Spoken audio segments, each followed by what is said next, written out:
आज कर्मा के पावन पवित्र धरती पे आज आपका भाई घर का बेटा भोजपुरी गायक मनु अलबेला के तरफ से इस मंच के माध्यम से घोड़ छुके प्रणाम बचाता ने आशीर्वाद के रूप में थपड़ी बजाकर स्वागत करी जरूर है। और आज हमारे आदरणीय बड़े भैया हमारे गार्जीवन सोनू भैया के माध्यम से और पूरे हमारे कर्मा बाबू कर्मा के जितने भी हमारे बड़े भैया हैं चाचा सबके माध्यम से गायल बनी जा हम चाहता नहीं कि हमारे आदर्श हमारे बड़े भैया सोनू भैया शुरू से मुझे बहुत ही प्यार करते हैं, बहुत ही मानते हैं और आज तक मैंने अपने भैया के कोई भी बात नहीं उठाया हूँ। जो भैया बोले मैं वो किया हूँ। और मैं एक बात बताऊं, हमारे बाहर पहले बड़ी कलर रंग बिरंग के रखे थे, लेकिन भैया फोन किए बोले बाबू ठीक नहीं लग रहा, तुम एकदम नॉर्मल एकदम अपना स्टाइल चेंज करो। मैंने चेंज किया और काफी तारीफ भी हुआ भैया, सच में बता रहा हूँ। और आपको सोशल वर्कर है भैया, कोरोना काल में हमारे भैया क्या क्या किए सब सोशल मीडिया के माध्यम से रोज देखते। तो मैं चाहूंगा एक बार हमारे भैया के लिए जोरदार ताली बजा के स्वागत किया जाए।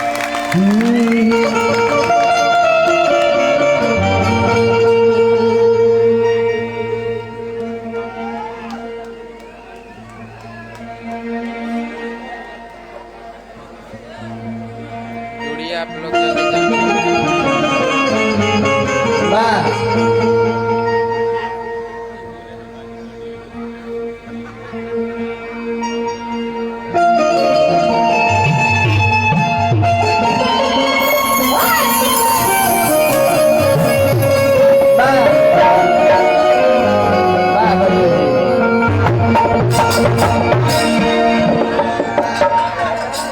नवरात्रि के पावन पवित्र महीना में देखिए वो बेटा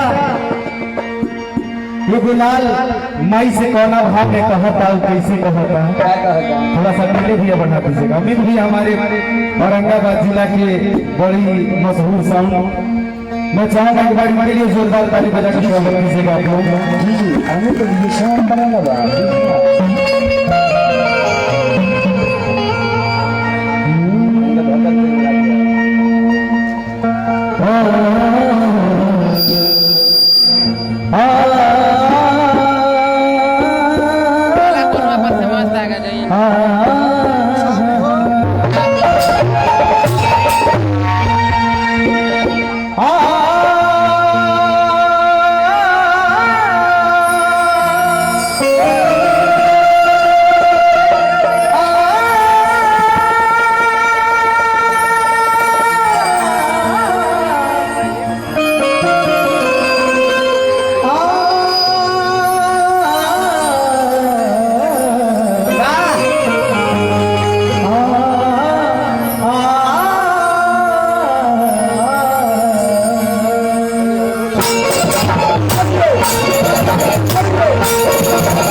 रूप सुहावन लागे तुझे गवाई। एक बार मेरी दोनों हाथ खोल के पूरा पूरा कहते हैं जिंदगी में कभी खुश तो कभी गम होता है और ताली वही बजाते हैं जिनके दोनों हाथों में गम होता है। क्या बात है। तो आज मेरे लिए के लिए आज माता रानी के लिए पूरा पूरा दोनों हाथ खोले कर सबको एकदम हाथ खाली हाथ एक बार प्रेम समझिए सच्चे दरबार की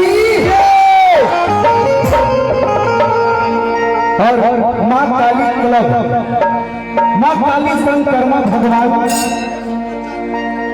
को मैं मस्तक प्रणाम करता हूँ और कहे के बाद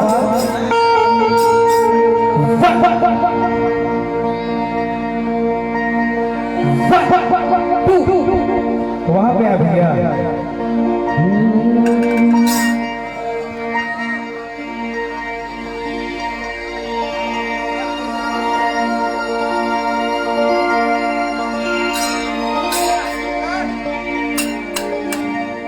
तुम्हारा नाम कुछ हवा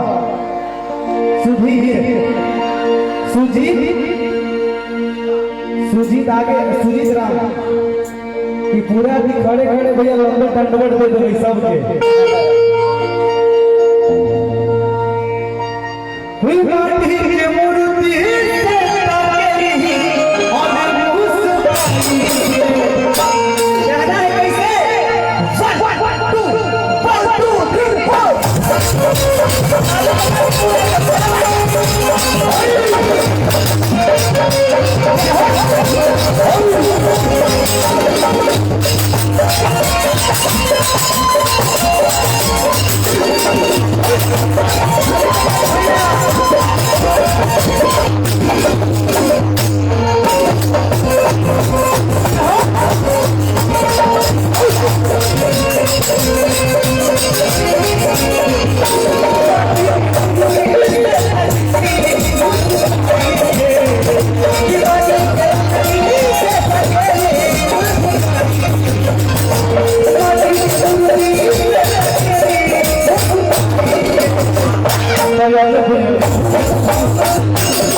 ट्रेवल और कर दीजिए।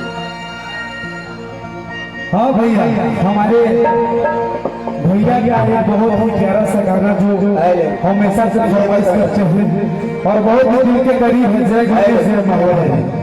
इस गाने के बाद भैया मैं सुनाऊंगा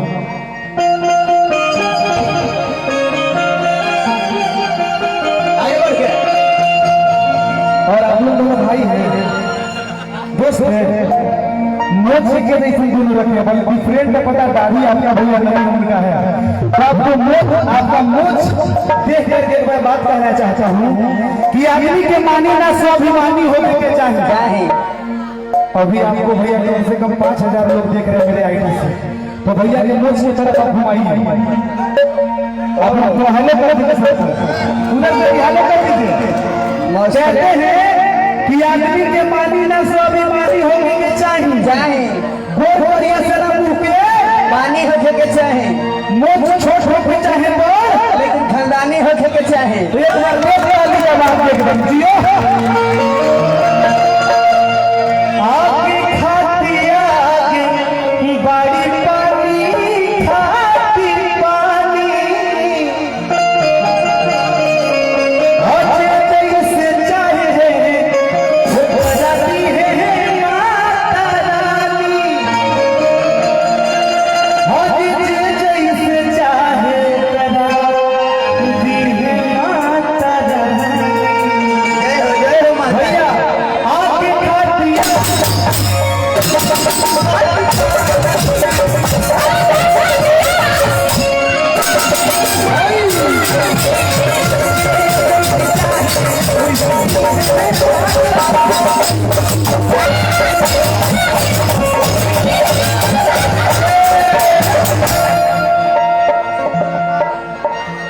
पर्चा पर्चा उखाड़ देंगे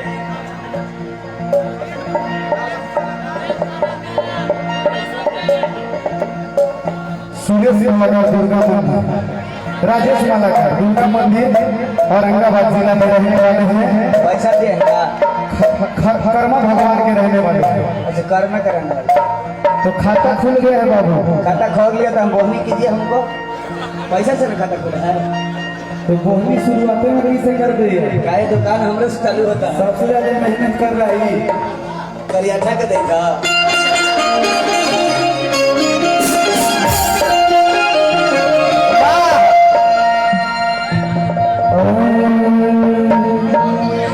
ये लहरा के तुरु बरुआ अधर करे कहाँ साधन लगी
डीजे अमित ये साउंड औरंगाबाद की है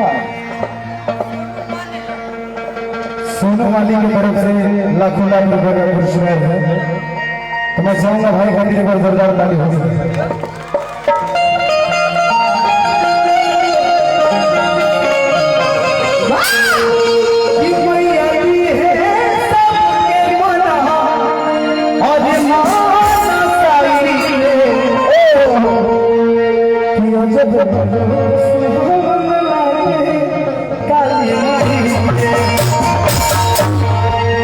चालू आपके खातिर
एक बार जोरदार ताली हो जाए दोस्तों इस खूबसूरत से संगीत के लिए।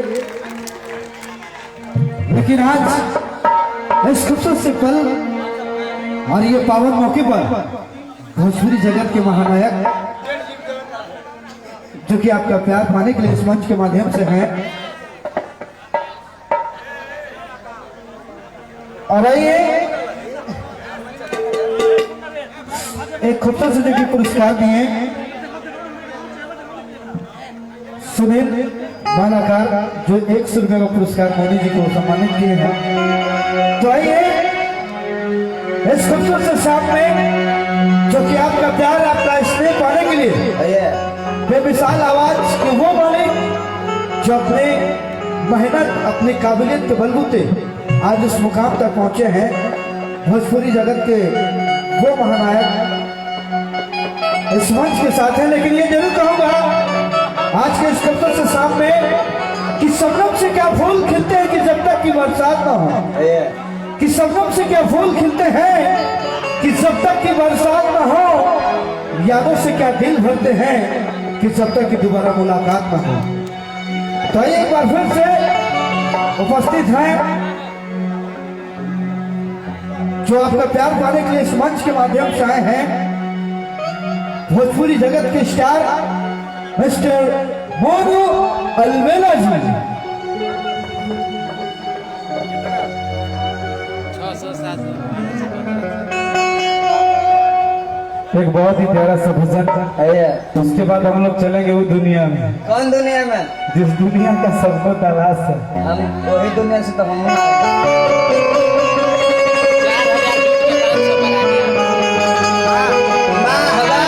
4000 जुट के 500 भैया जैसन सोचले अभी थोड़ा सा भैया आज अनाही छरहर पाथर मोट तोरे तोड़ बारे सबसे मैं सच बताऊं तो आप लोग से इतना प्यार मोहब्बत मिलता है। आज आपका भाई मोनू अलवेला एक बहुत ही प्यारा सा गाना सुने कि दियरिया पिया हो दियरिया पिया जाके ले आइयो रंगाबाद बजरिया पिया दियरिया नम रात सुनी काले से चढ़ी पिया मिली टाइम ना होई हड़बड़ी पिया कि जइहे तो हरिया सहरिया पिया दियरिया पिया हो दियरिया पिया जाके ले आइयो रंगाबाद बजरिया पिया। मैं चाहूंगा मेरा प्यारा सा जिला औरंगाबाद के लिए जोरदार ताली बजाकर स्वागत कीजिएगा आप लोग। क्या बात है,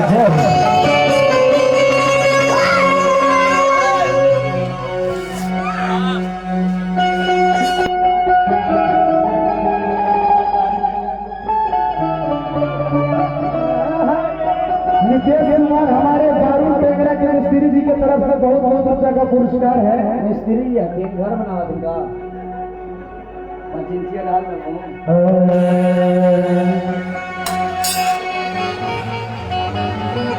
इनको मौज के भैया देख के हमारा बार बार को याद आ रहा था राम जी के धनुष है मोचिया, उसमें खाली तीर की जरूरत है, धागा नहीं है। नहीं कोई मैंने हम कहा बताए कहाँ आई छोटा तीर। अच्छा लेकिन आपको यहीं पे बैठना है रात भर? हाँ बैठिएगा ना, बैठिएगा। गर्लफ्रेंड की कसम है आपको जिससे आप प्यार करते हैं। घर से एक मतलब सही में भैया ही प्यार कर रही थी, वो बड़ी अति खुश होती और आपको अपना पुरानी गर्लफ्रेंड का समझ नहीं।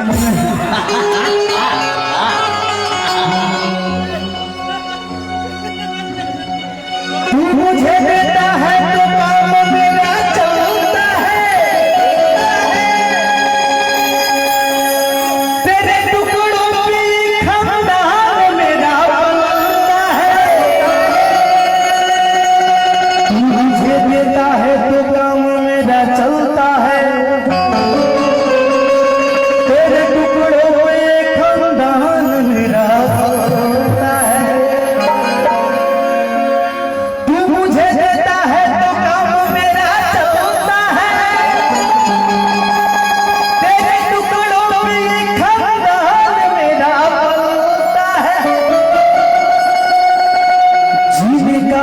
सबक सीखा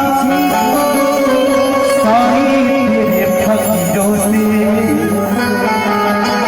तकदीर बनती है मेरे बाबा हाथों की लकीरों से।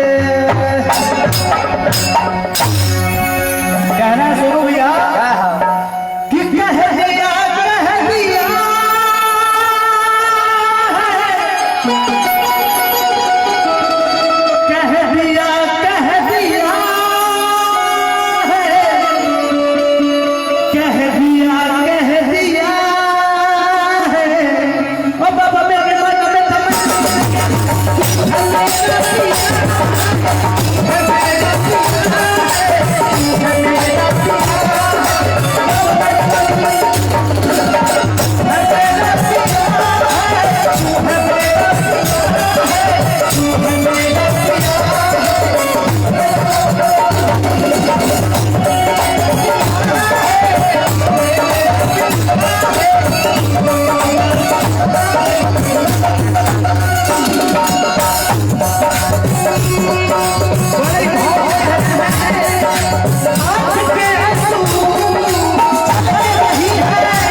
आज माता जाके पार्वती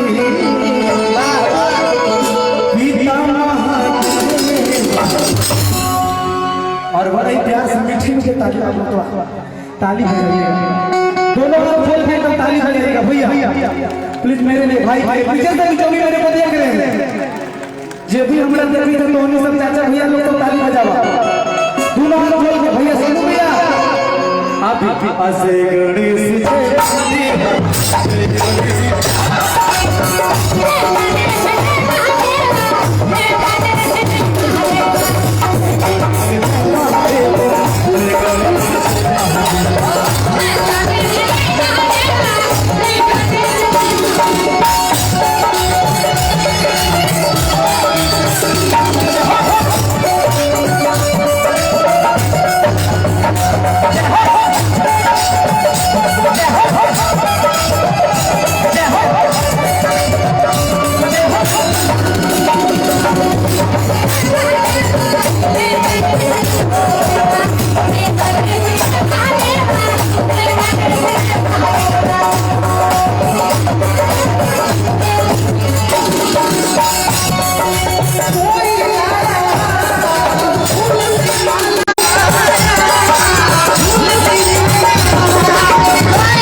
पूरा पूरा दोनों हाथ पहले खोलिए तो एकदम पूरा पूरा ऐसे। और सब कुछ जैसे जैसे ढोलक बजेगा वैसे वैसे ताली बजाना है। इधर उधर दोनों हाथ खोलेगा पूरा पूरा। भैया दोनों हाथ खोल के सब कोई और कहना है दोनों हाथ खोल के और दुखी पहले भैया की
और मजा लगा हो तो एक बार ताली बजा देंगे इस खूबसूरत से गीत के लिए, भाव गीत के लिए।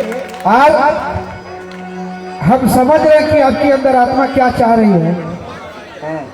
मुझे पता है कि आप क्या खोज रहे हैं और आपकी आत्मा क्या सोच रही है। तो बुला दे क्या? हाँ देरी कोई ना बात के है। हाँ भैया एगो बात है ऐसा ना। हाँ कहे ना कि सब खोज रहे कि जिंदगी अगर खुशहाल है तो मुस्कुराना बहुत जरूरी है। जिंदगी अगर खुशहाल है तो मुस्कुराना बहुत जरूरी है। और माहौल को गर्म करना तो लड़की के बुलाना बहुत जरूरी है।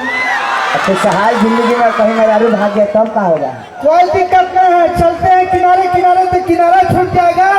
मेहरारू भाग गया तो दूसरा पड़ जाएगा। कम यार बुलाइए तो बुला लेते हैं क्या? तो दोस्तों अगर आप इजाजत दें तो एगो चुटकुला हो जाए क्या? हाँ हाँ कि जब से झारखंड और बिहार अलग हुआ है। अलग हो गया है क्या? हाँ हाँ पूरा 20 साल हो गया है। 20 साल हो गया। तो जब से अलग हुआ है तब से हम जैसे नौजवानों का प्यार करने का तरीका अलग हो गया। कैसे? हम धनबाद झारखंड से आए हैं तो वहाँ के लड़का कई तरह के भाषा भाषी है, खट्टा, बांग्ला, मगही, पंजाबी, हर तरह का। लेकिन अगर किसी लड़की को प्रपोज करे तो अपने पढ़े लिखे ज्यादा तो अपनी प्रेमिका को जाकर बोलता है आई लव यू। और देहाती लड़का हो तो अपन प्रेमिका के जाके बोलता है हम हमसे प्यार कर रही होंगे। अरे यही प्यार वहाँ के जानवर जैसे कुत्ता अपनी प्रेमिका को आई लव यू कहे, कुत्ता पीछे पीछे उसकी प्रेमिका आगे आगे कुत्ता आई लव यू कहता है। वहां से तो कर दिया लेकिन पीछे से कुतिया फिर भी कुत्ता ठीक, लात खा जूता खा। और उसकी प्रेमिका, लेकिन प्यार का दुश्मन तो सारा जमाना। और उसका दुश्मन एक छोटा सा बच्चा बोले रे बेटा मार के गर्दा उड़ा दूंगा। एक ढेला उठाया और कुत्ता के एक ढेला कुत्ता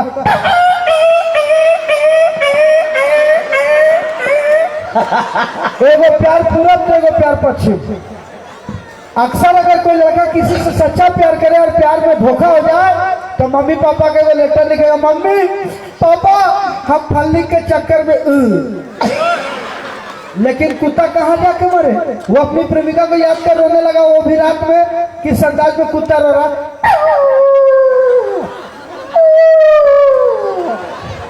एक कुत्ता का प्यार था, लेकिन बेजुबान जानवर में बकरा अपनी प्रेमिका को अगर आई लव यू कहे तो किस अंदाज में आई लव यू कहता है बकरा?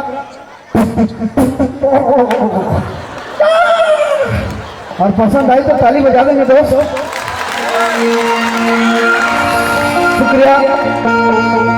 तो आइए ये बेमिसाल गीत के वो मालिक आज इस मंच के साथ हैं। बिहार की पावन धरती आपके प्रांगण में आपका प्यार, आपका स्नेह पाने के लिए वो खूबसूरत से कलाकार मिस्टर मोनू अलवेला और उनके साथ तमाम वो खूबसूरत से परफॉर्मर जो मोनू के साथ देंगे अपने खूबसूरत से नृत्य से, अपने डांस से।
चार गो पुदीना लाल पीला हरा सब एक एक कलर में तो लीजिए एक बार फिर से बेमिसाल आवाज के मालिक आमंत्रित है मिस्टर मोनू अलवेला जी। एक बार ताली बजाने के मोनू जी के लिए थैंक यू।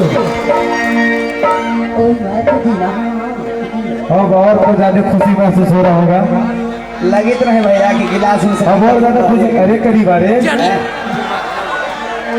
अभी एक करीबा चुप रहा माई जल कटना, अब सूरत ले बे मुरत ले बे आउता ले बे फोकाना।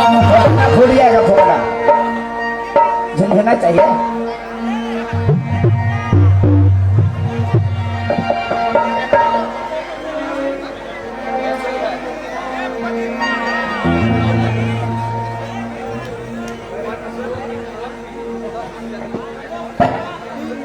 चेयर रख ले आइए ना सर।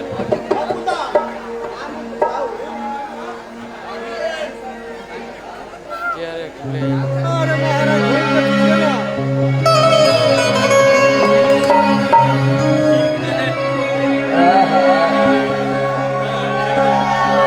चाहूंगा कि एक बार अपना ताली बजाकर स्वागत कीजिए।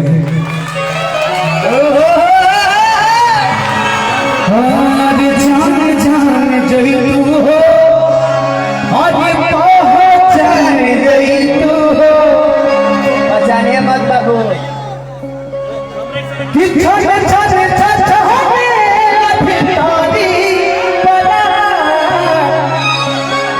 आज जान जान जई तू हो,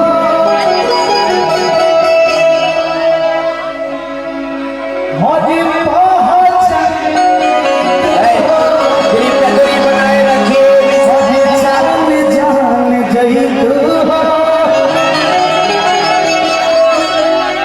हेलो, ऐसे मत कीजिए, सब लोग देख रहा है। लोग क्या सोचेगा कितना बदमाश हो गया दोनों भाई। यार जीवन लोग बैठे हुए शर्म नहीं लगता है। बड़ा ही उम्र गाना से प्यारा से बात बदल बा। एक बात ना, देखिए नवरात्र के पावन पवित्र महीना में मेहरारू जति कौन भाव में बहुत पहले पंडित देव जी से क्या कहते हैं? ये जी सुनत नहीं। ये सुना बोला देखिए नवरात्र चल गइल बा, हमरा के पूजा के सामान चाहिए। तब हम क्या करी? पूजा का सामान चाहिए तब। हमरा प्यार से देव जी हम क्या करी बताइए रुआ। एक बात सुनो, चुपचाप रहो। नवरात्रि चढ़ गया, सकरो डाइन कौन लोग तक घूमने मत निकलो, नजर लग जाएगी। किसरिया करिया लेके यही हो नजरिया लागे। अच्छा ये बता, सरिया करिया लेके वाला कहते पैसा रहता तब न लेबो। सब पैसा तो इलेक्शन में खत्म हो गई था। घर घर मोटरी पैसा बता रहा है तो खत्म ना हो जाएगा। पैसा मांगना तो सोनू भैया से मांग लीजिए। हम कहाँ से देंगे? सोनू भैया सोशल वर्क करते हैं, लोगों को कोर्ट पास करवा देते, तुमको भी पास करवा देंगे।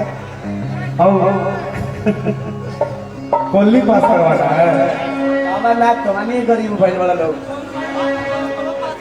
मरदक्षु ने कि भूसा फेंक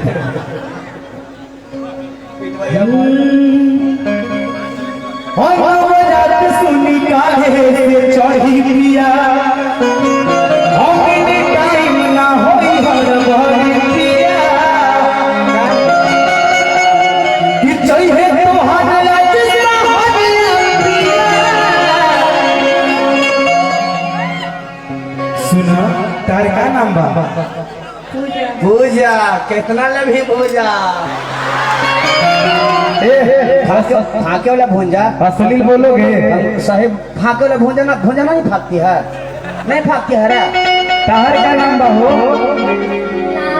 लाजो लेना है प्रसादी केला खाजो। ओहो ये बाड़ी देखी लाजो नुहाई बिया, लाइकन में खूबे घुमाई बिया। ताहर का नाम बा हो? हैं? भिंडिया। जोर से बोलो, जोर से। अरे सुनाई नहीं दे रहा, इतना पतला क्या बोल रहे? बेस में बोलो, बेस में।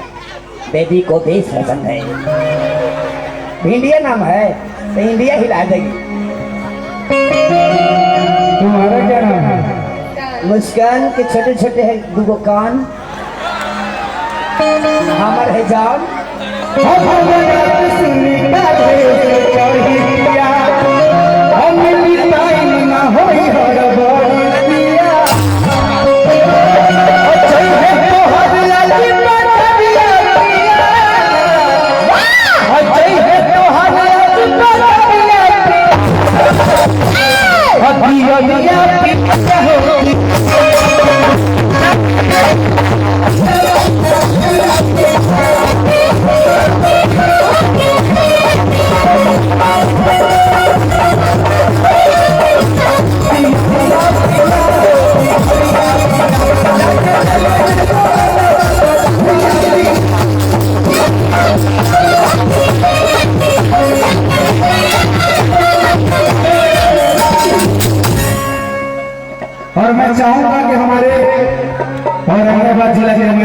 भाई हमारे मैनेजर प्रेम जी, एक बार आप मत छोड़ जाइएगा मेरे बड़े भाई।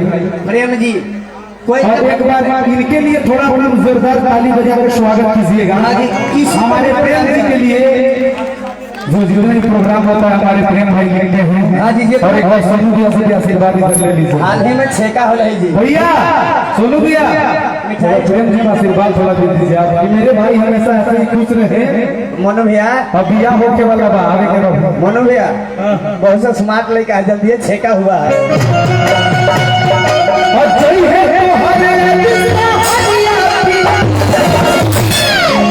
चल चल चल आगे चल। ध्यान रख, बड़ी मुस्कुराई थे मैया, मुस्कुराई थवा चुपे चुपे खाई थवा। डाल यही है तोहरे जिम्मेदारियां। ऐठ में गे, ऐठ में गे। पिया पिया पिया हो, पिया पिया पिया। अच्छा कोची लालू सुगल इतना जल्दी है? बगल में समोसा बेची था, मुंह में कोच कर। क्या पकौड़ी खाओगी? अरे पिया पिया पिया हो, पिया पिया पिया।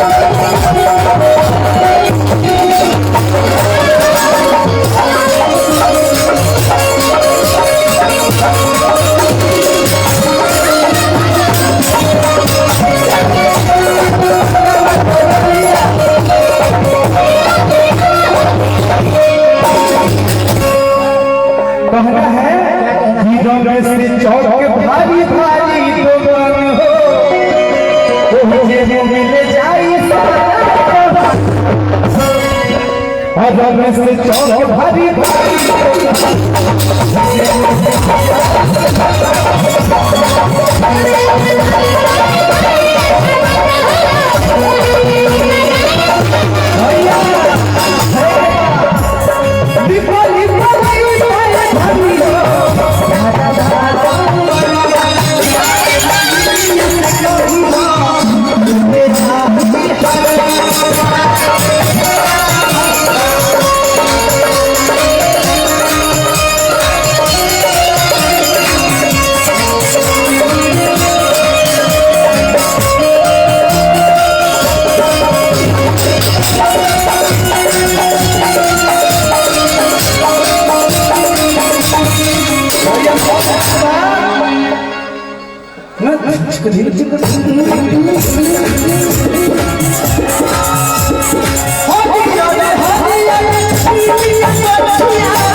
आज सजल सहज तमाम बाटे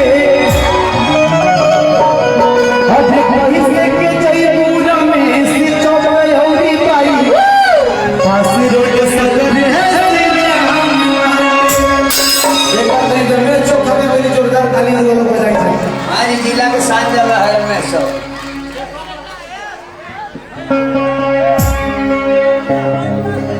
कि औरंगाबाद जिला घर बात कौन बात के कहल बा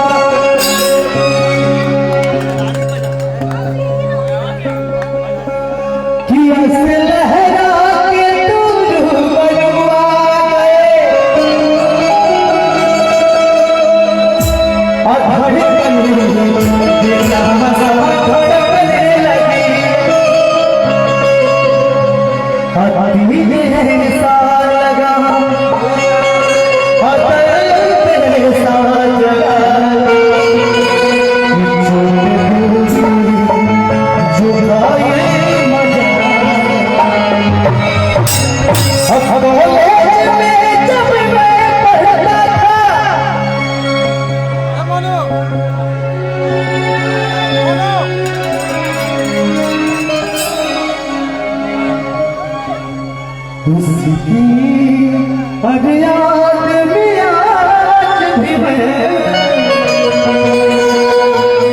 भैया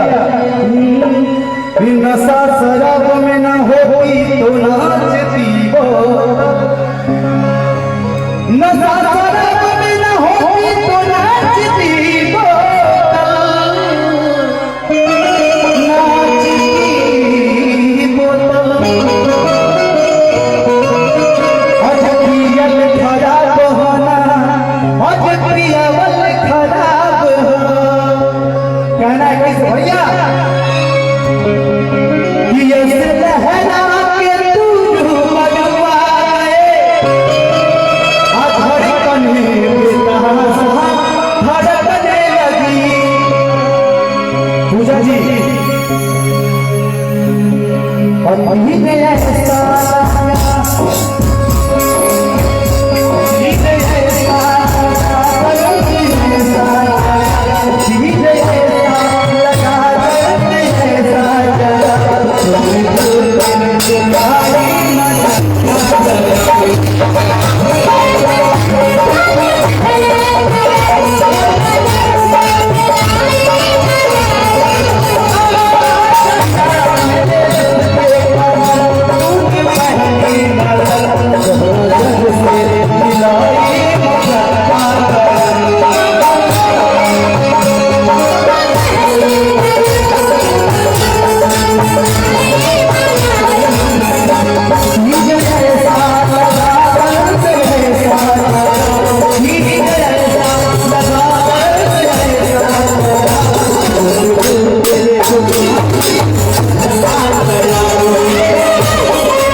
केकर केकर होठ लाल बा हो सबके तो होठ लाल है हमरे तो करिया लोग तो उठवे ना पूरा शरीर ये करिया है हम करिया है तो मैंने लाल लगता है हमरे लाल करे के मन हो देखियो उठावा के ललिया हाय ललिया हो काना के ललिया हो अखिया के देखा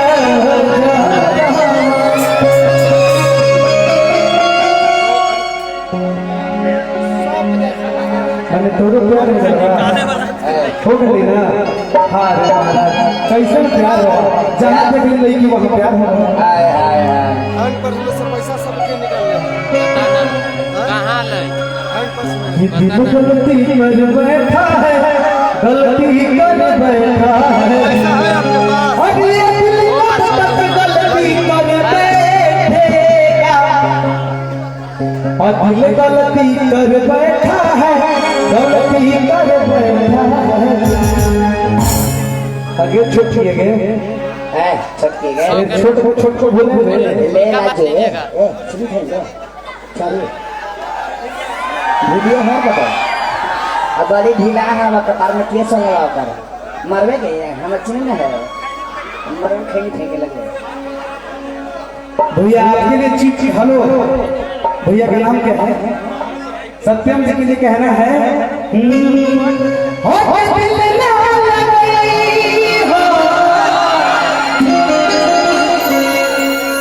हो दिल ना लगे हो ये छोटू हो दिल ना लगे हो ये दुनिया अब जा जा जा जा भूला जाए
ऐसे कहा बैठे बने थक गए हैं इतने देर में गए अभी रात में बात ये है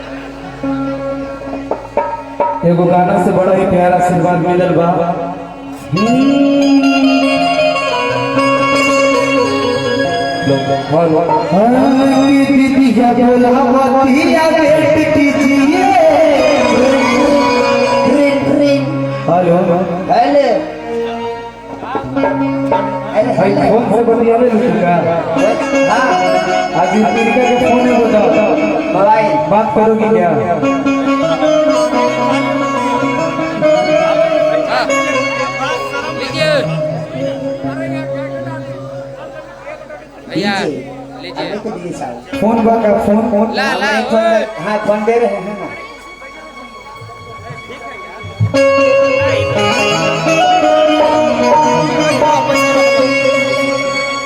नाम लाजो बा लाजो लाजो शादी ठीक हो गया बड़ी हमारी साली बड़ी साली है कि छोटी वाली है छोटी साली है तो घरवाली में होने वाला है नहीं उनकी घरवाली है अच्छा हमारे क्या लगता है हमारा पहले की गर्लफ्रेंड है पप्पू के पास अभी माइक रखू ना जवाब देगा क्या लग रही हो गई बोली ना मौसी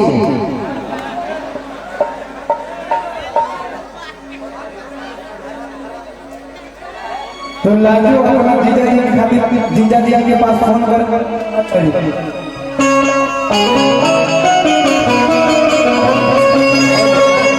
हेलो मैन माइक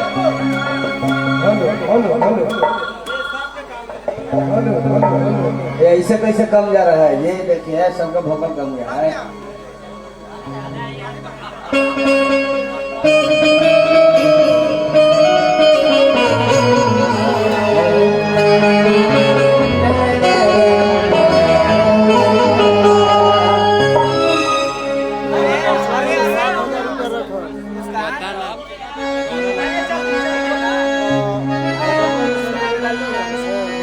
हैंड पर्सवा जो टांगा था वो में के पैसा तो ना हले हम लोग ठीक ना बाकी ये थी डिग्री आले ना Kariyala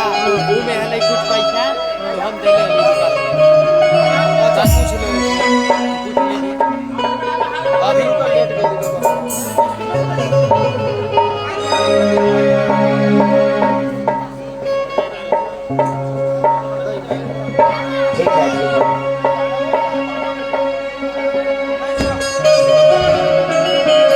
hello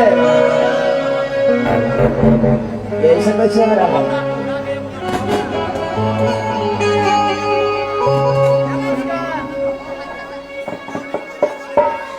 hello hello hello hello hello hello hello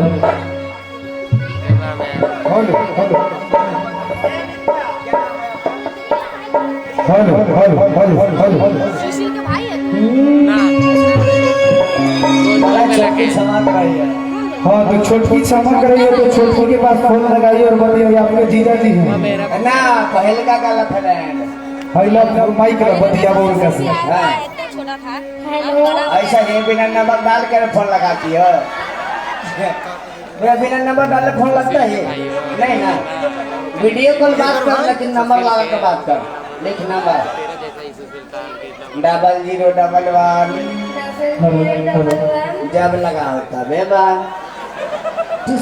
किस नंबर से बात करना चाहते हैं कृपया अभी नेटवर्क क्षेत्र से बाहर दूसरे नंबर पर ट्राई कीजिए।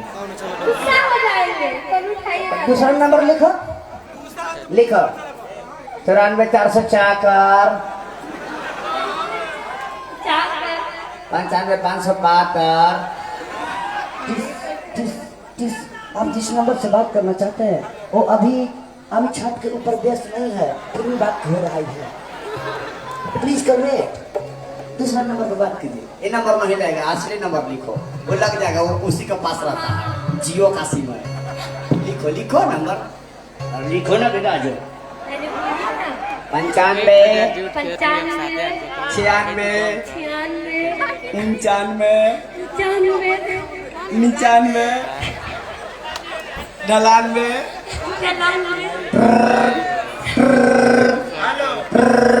हेलो क्या बोला तेरे आई हो बड़ा मीठा बोल रही आओ ना आज कौन समाचार ठीक हो ससुराली के लिए तो खा खैले दाल भात चोखा बोला मोनू वाले बेला दाल भात चोखा किया होगे अब तो राम का चार चाटला ना मिल रहा हो चोखा खाने धोखा हो रात में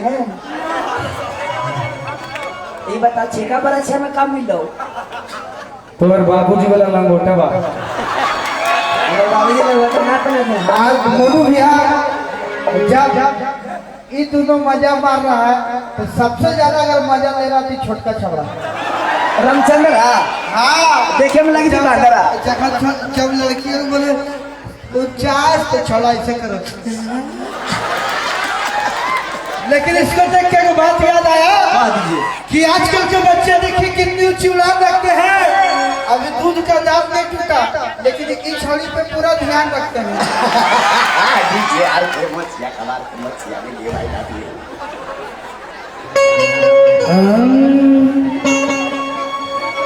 हज दीदी भोला बतिया भेंट कीजिए आते हो तो बात भर भेंट कीजिए। हमारा बड़का भैया की तरफ से खाता खुल गया है पैसा लाखों लाख रुपया के पुरस्कार हमारे सोनू भैया की तरफ से। मैं चाहूंगा कि भैया सही रहुआ लारात रही फरफरात रही। हाँ जी जो ना एटीएम से पैसा निकल वो एटीएम में कूलर का फूल गिर जाओ के पैसा घटबे न करे। एक गांधी जी निकले तो गांधी जी की मुड़ी हट कर रहे एटीएम में।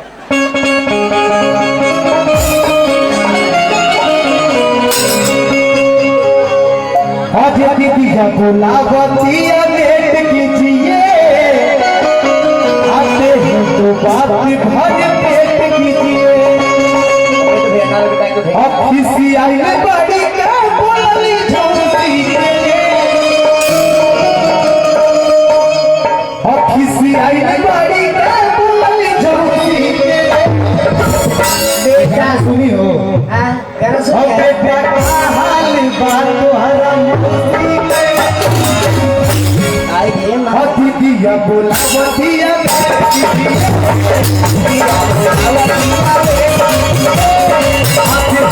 हाथ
अरे जगत रहे जीजा चूल्ही पदार अब नहीं जाएंगे आगे। अरे जगत रहे जीजा चूल्ही पदार यही से दिया करत रहे चाह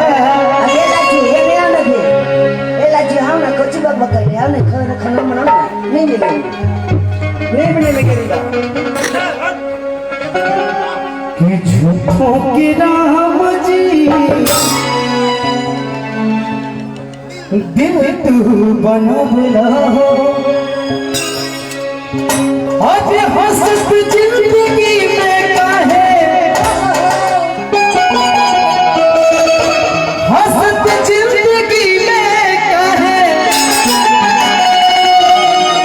अगिया लगबला हो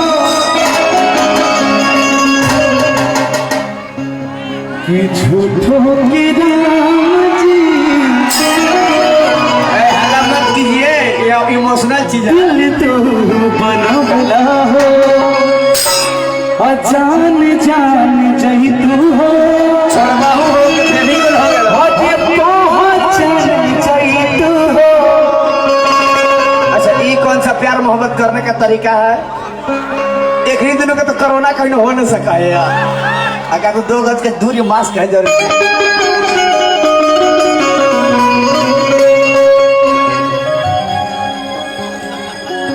जानता हूँ भैया कि ये जोड़ी नहीं आइटम बम है कि जानता हूँ कि ये जोड़ी नहीं आइटम बम है।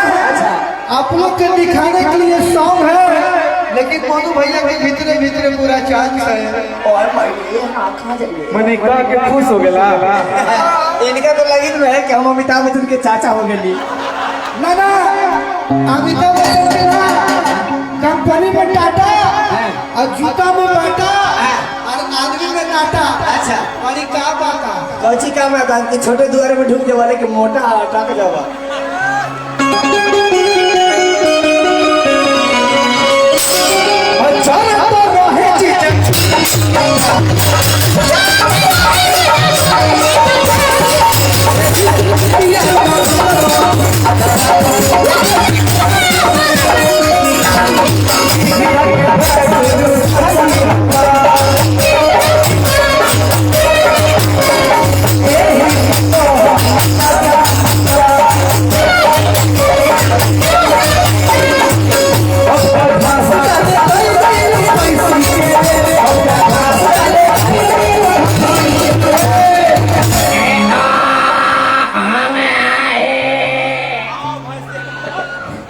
ये भैंस जैसे कैसे आवाज आ रहा है, भोका जैसा आवाज आ रहा है। भाई से नहीं बोलते हैं क्या कि शरीर वैसे नहीं है। मैं हमारे शरीर से काला जैसा नहीं किया। तो बोला क्या ऐसा? काला जैसा तो मैं जानी ले लेकिन इतना जानी ले कि जब भैंसी पे अगर कोनो चढ़ जाए तो अलग कैसे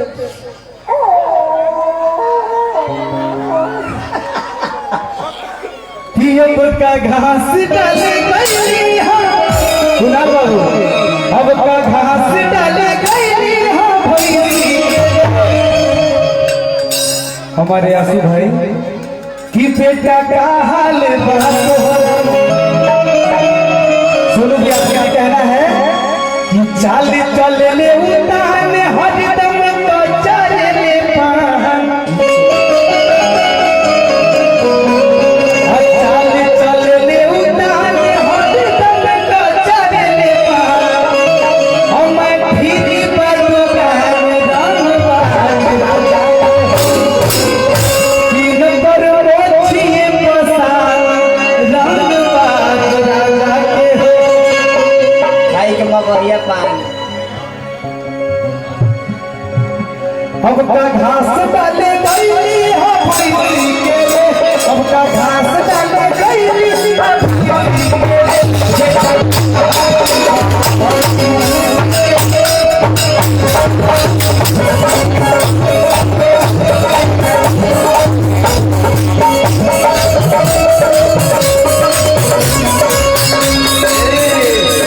दीदी बोला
पढ़ाई के टोटी पर कबले हम नाची और लागता कि आज हमर इज्जत न बाची कि पैसा गोलिए के नोट पर देता है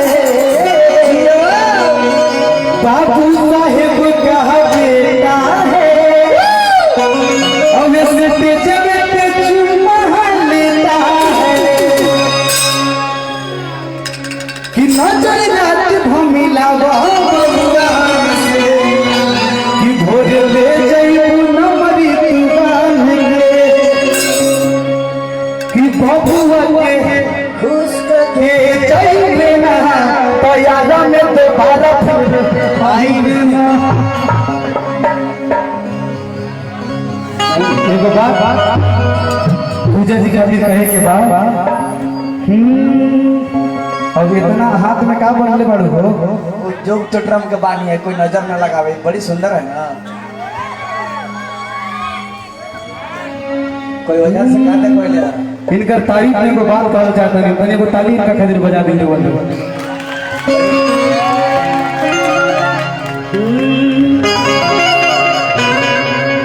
हाजी तू वतना सुंदर बाड़ू की हाजी बड़ाई कहीं से कारी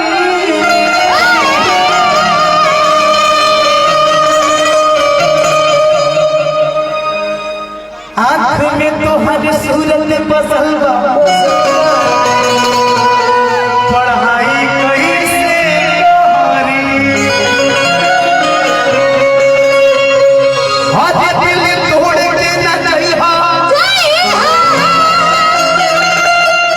स्टैंड अप। खड़ा होको स्टैंड अप ना पढ़ा लिखा नहीं है कैसे नहीं कैसे खड़ा हो जाइए आप।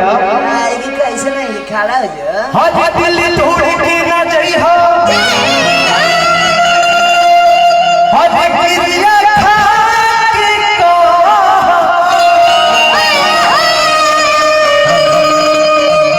कि पूरा कर्मा भगवान के पब्लिक के सामने सभी कहानी का जा आज मोरू में साहे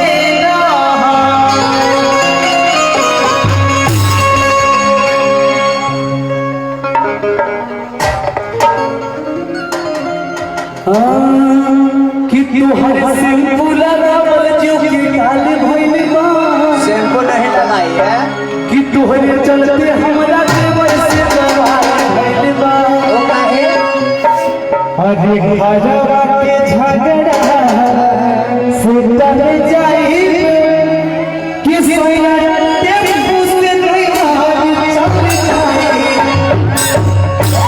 सुनिया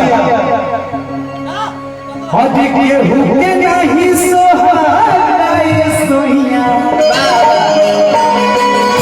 बिन हमें यहाँ सारी अब जी खा के जरदा पर अचनवा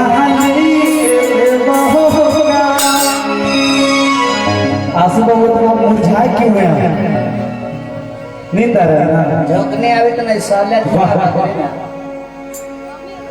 नजरिए है यहाँ नजरिए का यहाँ नजरिए हम और नजरिए सजा नजरिया नजर के नजर से मिला नजरिए के मादल के हुमतिए न पावेला अधिक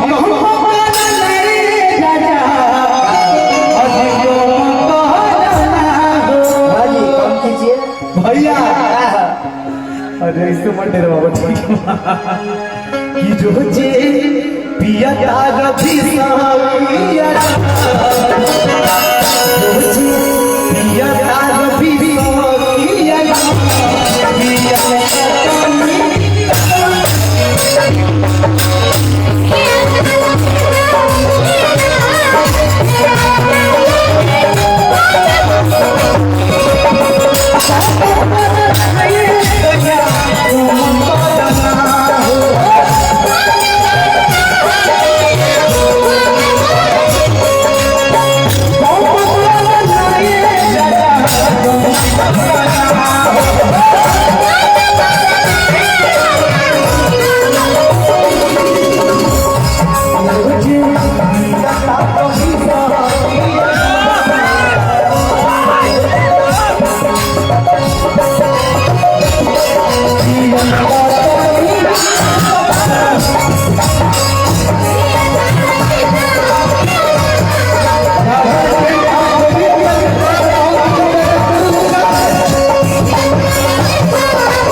प्रेम बहु बार बारी कैसे कोने की याद हो गई परे बाबा अच्छा परे परे जी के बियाह हो गया हां जी ठीक हो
घर है भैया बैठिए प्लीज। नहीं भैया बैठिए, एनर्जी खत्म हो जाएगा भैया। मेरे लिए आधा घंटा और बैठिए भैया, आधा घंटा प्लीज भैया, प्लीज काइंडली रिक्वेस्ट हुई वासु भाई।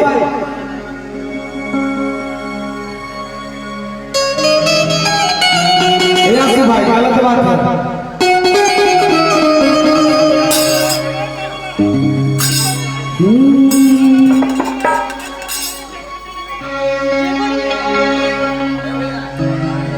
हम तेरे शहर में आए हैं मुसाफिर की तरह,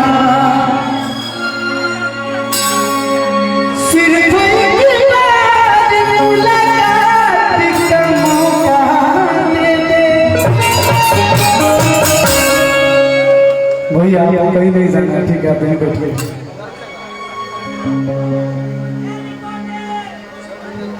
इसके बाद रिकॉर्डिंग में होगा, बड़ा सुंदर सुंदर गाना आया है। आज केहू के नहीं सुहाता ये सहिया, एक मुखड़ा एक अंतरा भी लास्ट एकदम और सहिया चार में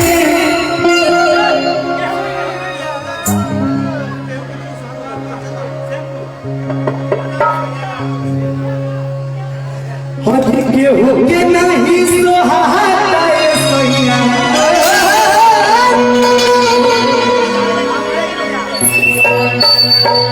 अपने घर में अनन दिनों से तेरे हम के अरे कटरे काटले जानी, अब केहू के नहीं सुहाता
कि सहिया जाड़ा में अरे गबना करही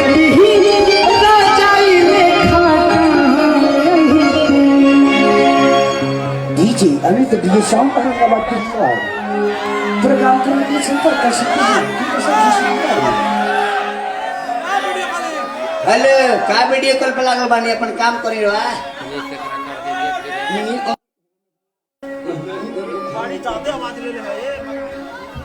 एक बार अभी मैं अपने आईडी से लाइव हूँ। आपका भाई मोनू अलबेला सबको दिल से लव यू खूब शेयर करिए। एक बार सबको हाय हेलो कर दीजिए, थोड़ा हाथ उठा के इधर से भी थोड़ा सा भैया एक बार हाय हेलो कर दीजिए आप लोग, क्योंकि जितने भी हमारे औरंगाबाद जिला के लोग हैं सब कुछ जुड़े हुए इस पे।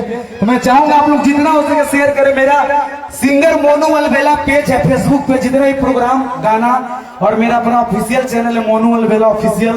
आप लोग सब्सक्राइब करें इंस्टाग्राम पे सिंगर मोनू अलबेला, आप लोग सब्सक्राइब करें, खूब फॉलो करें, खूब प्यार दे अपने भाई को।